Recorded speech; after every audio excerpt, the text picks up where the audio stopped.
नमस्कार मित्रों, welcome to my channel GK with MDP. मेरे ख्याल से आप सभी बहुत अच्छे होंगे। तो आज के क्वेश्चंस देखते हैं। फर्स्ट क्वेश्चन जो है ये यूपी पीसीएस और आईएएस में भी आया हुआ है। तो क्वेश्चन है कि 1935 के अधिनियम द्वारा स्थापित संघ में अवशेष शक्तियाँ किसको दी गई थी।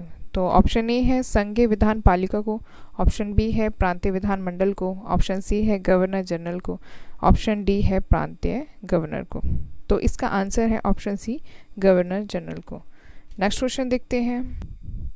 निम्नलिखित में से किस एक अधिनियम ने भारत में संघीय शासन की व्यवस्था दी थी।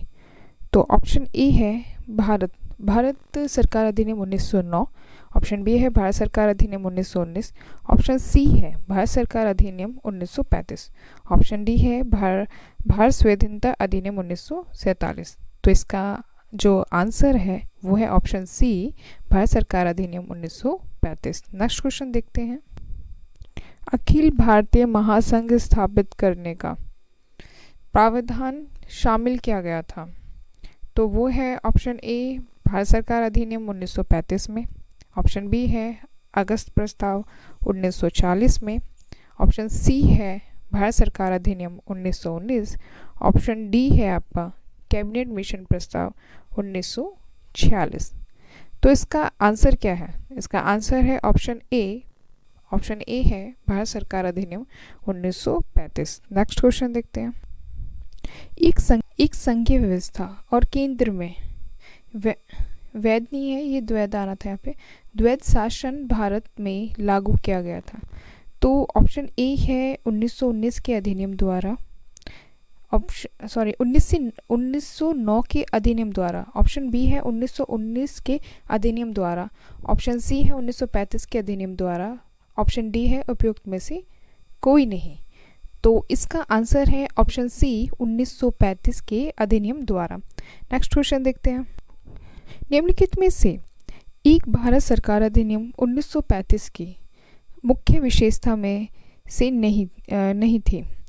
तो ऑप्शन ए है, मतलब नहीं थी बताना है ना, तो ऑप्शन ए है कि इस अधिनियम में अखिल भारतीय महासंघ का प्रावधान था, ऑप्शन बी है अवशिष्ट विषय प्रांतीय विधायिकाओं को आवंटित किए गए थे, या ऑप्शन सी है यह प्रांतीय स्वायत्तता के सूत्रपात का संकेत था, ऑप्शन डी है या फिर इसने प्रांतीय स्तर पर द्वैध शासन प्रणाली को समाप्त कर केंद्र में लागू किया। यहाँ लिखा नहीं है, केंद्र में लागू किया आना था ये पूरा। तो इसका आंसर है ऑप्शन बी, अवशिष्ट विषय प्रांतीय विधायिकाओं को आवंटित किए गए थे।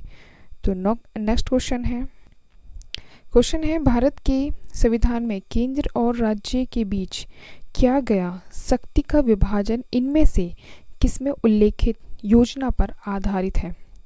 तो ऑप्शन ए है मॉर्ले मिंटो सुधार 1909, ऑप्शन बी है मॉन्टेग्यू चैम्सफोर्ड अधिनियम 1919, ऑप्शन सी है भारत सरकार अधिनियम 1935, ऑप्शन डी है भारतीय स्वतंत्रता अधिनियम 1947। तो इसका आंसर है ऑप्शन सी, भारत सरकार अधिनियम 1935। नेक्स्ट क्वेश्चन देखते हैं। नेक्स्ट क्वेश्चन है कि निम्नलिखित में से किस अधिनियम द्वारा संवैधानिक निरंकुशता का सिद्धांत प्रवृत्त किया गया।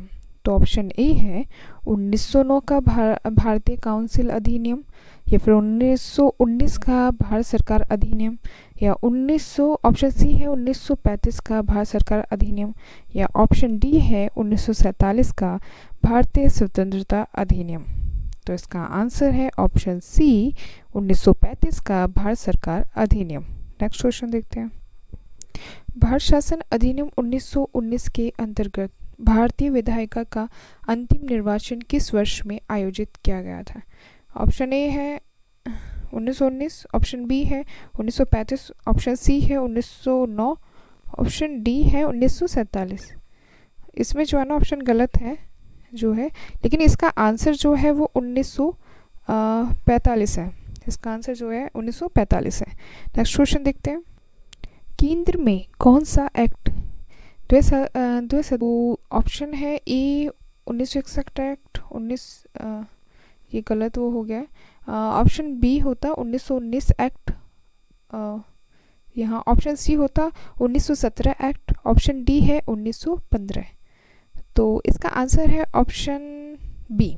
ऑप्शन बी है इसका आंसर 1919 एक्ट। नेक्स्ट क्वेश्चन देखते हैं। भारतीय विधान पालिका प्रथम बार द्विसदनीय बनाई गई। तो 1892 की भारतीय काउंसिल एक्ट द्वारा, 1919 के भारतीय काउंसिल एक्ट द्वारा, 1909 बोला था मैंने, 1909 के भारतीय काउंसिल एक्ट द्वारा, 1919 के भारत सरकार अधिनियम द्वारा, या ऑप्शन डी 1935 के भारत सरकार अधिनियम द्वारा। तो इसका आंसर जो है वो है 1919 के भारत सरकार अधिनियम द्वारा। ऑप्शन सी इसका आंसर है। Thank you very much.